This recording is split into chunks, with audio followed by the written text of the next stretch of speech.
Hartsfield Jackson International Airport in Atlanta, Georgia this evening ahead of a busy four-day visit to the United States of America. The first visit by an African leader in 15 years is expected to strengthen ties with the United States of America while also opening doors to investment.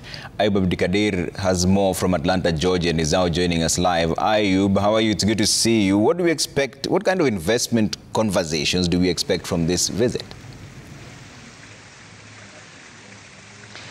Good afternoon, Trevor, from Atlanta in Georgia, where President William Ruto this morning had touched down, as you have mentioned, at the Hartsfield Jackson International Airport. And his first engagement is here at the Jimmy Carter Center, which was founded by America's 39th president, and for some specific purposes, which is in regards to the rule of law, democracy, and human rights, the dedication the Carter family had given to issues in regards to election monitoring and deepening democratic institutions across the world. One of the key values and pillars the Americans here stand for. The head of state is now just behind me here in the hallway, where he is said to be in an open and question-answer session. He is expected to talk about issues relating to how to deepen the country's democratic credentials. Of course, Kenya is a key pillar that the American government looks into when it comes to sub-Saharan and the eastern part of the African continent, relating to democracy, the rule of law, human rights,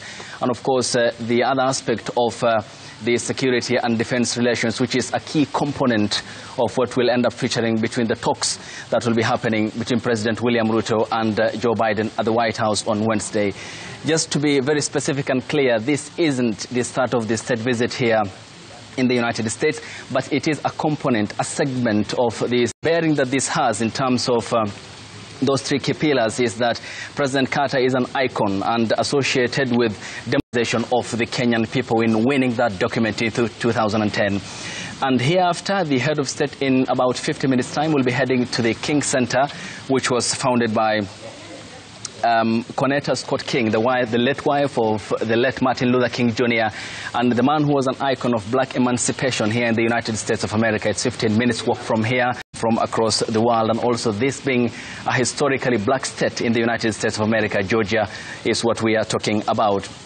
And that, Trevor, is part of the assignments the head of state will be having today, and then thereafter he will be moving the DRC, now ended in Somalia in 2011, up until now, where they are serving under ACMIS, and also the role Kenya has played in midwifing the peace process in Ethiopia between the federal government and the then warring Tigrayan People Liberation Front, TPLF, which was midwifed by President Uhuru Kenyatta, President Ruto's predecessor.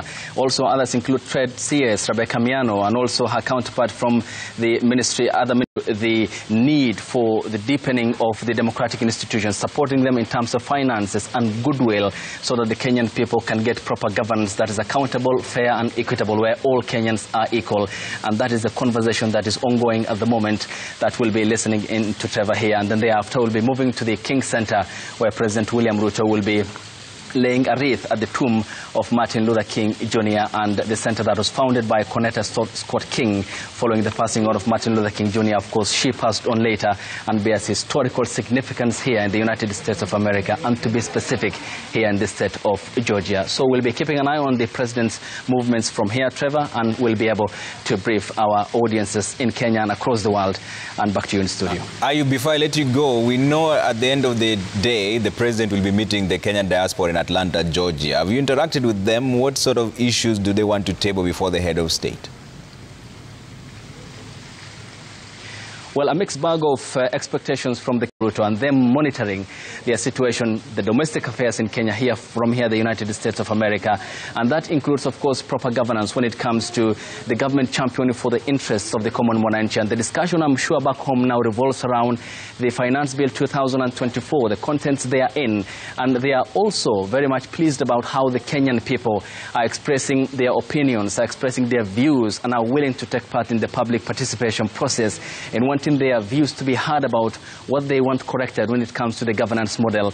And the head of state comes to this American state official here in the United States of America, of course set to start in Washington, D.C. to be specific, against the backdrop of unresolved issues when it comes to governance, including the aspect about the fake fertilizer scandal, and that they expect them to question the president, some of the administration heads who will be with the president, and to get answers from their government and what they want to be corrected when it comes to putting systems that can work, can deliver for the Kenyan people, and the prioritization of service for the Kenyan people. And that is the expectation that they have here in meeting with the president. Needs, the views of the Kenyan people, and that is exactly what will be, of course, following up right here from the Carter Center to the King Center, and then CDC thereafter will be the Kenyan Diaspora Community meeting with President William Ruto here in the state of Georgia. All right.